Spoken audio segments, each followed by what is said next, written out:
This is our third video tutorial in our series looking at the keyboard harmony component of the classical piano syllabus.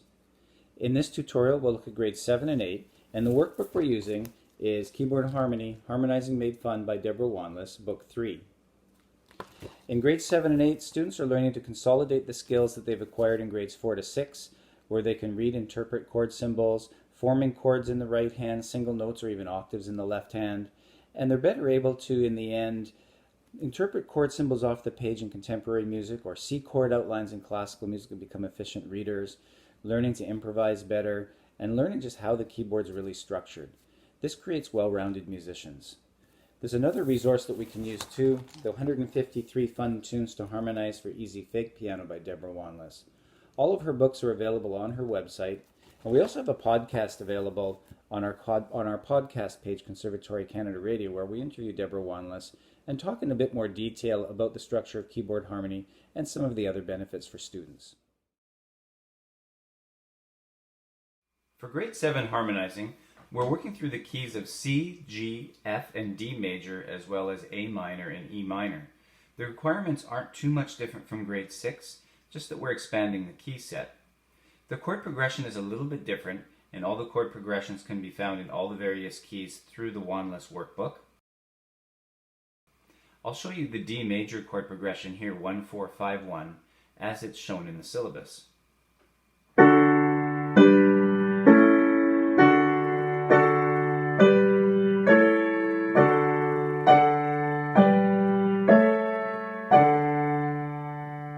Again, I'm using pedal throughout and I'm playing it exactly as written, ascending only. There's no need to descend and add a couple of bars to that. For the grade 7 harmonization, it runs the same way as we do for grade 6, and I suggest at this point, if you haven't watched it and you're not sure how to voice these chords in keyboard style with 3 notes in the right hand, single notes in the left hand, go back and watch our second tutorial at the grade 6 level. So here I'm going to use the G major example that's printed in the syllabus, and you can see there the chord symbols are given over top, G, D, and C chords, 1, 4, and 5 in G major. And I'm using single root notes in the left hand, and I'm voicing the right hand chords with the melody note on top, adding the pedal to add some resonance.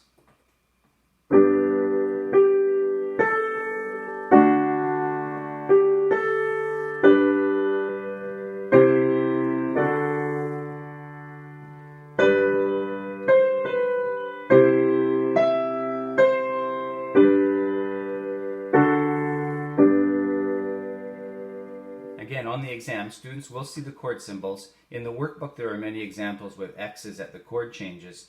You should feel free there to have students write in the chord symbols so that they get an idea of how to do the background work and understand where the chord symbol comes from.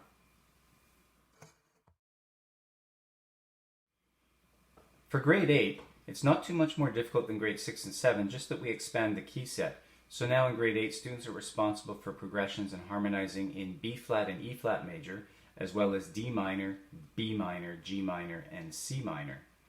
I'll work through the example 1, 4, 5, 1 progression that is shown in the syllabus. This one's in E flat major.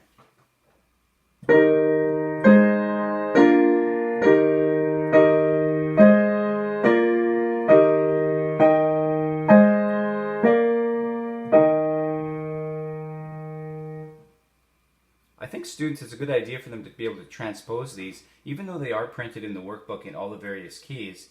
I think it's a good idea for students to be able to transpose those without having to read them off the page. They get a really good understanding that way and provide a good template not only for the inversions, but how to connect each inversion to a root note in the left hand and start to really think about these chords in terms of a key and connecting them to the chord symbol on the page.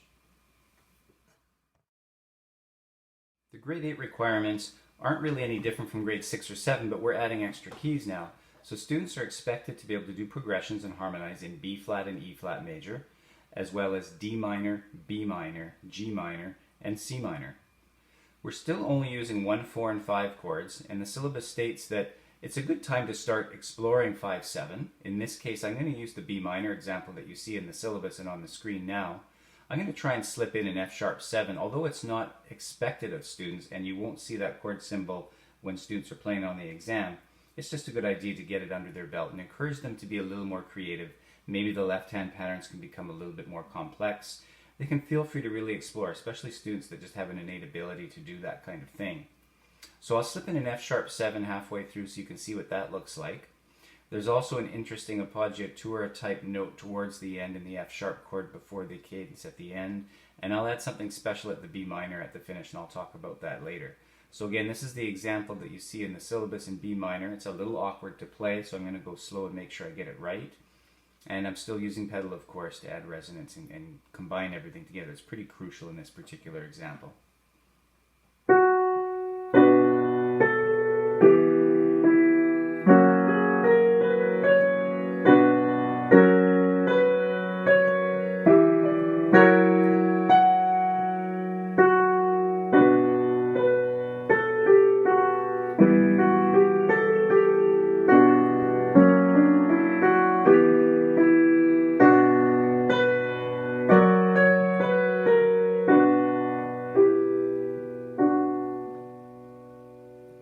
So you can see it's in bar 4 that I add F sharp 7 instead of F sharp. Again, it's not necessary to do that, it's just a good spot to do it for those students that can see it.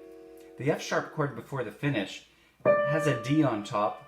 The chord is this, but with the D in the way, we encourage students, and you'll see examples of this in the workbook from time to time, where the D pushes the harmony note over. So students should get used to seeing those little extra notes underneath the chord that they want. And at the finish, I get B minor. This is something I learned a long time ago. Back when I was a student, we had this thing that we called the plagal extension. If we happen to get a tonic chord in first inversion in the right hand with the tonic note on top, it's very easy to take the bottom two voices, move them up one letter name within the scale that we're dealing with, and back down. And we get something that's reminiscent of a 4 chord, or is a 4 chord. However, you can keep the bass note the same and just decorate this way. Really useful in worship services or church, that kind of thing. And it's something that's really easy to show students that makes it sound a little bit more complicated.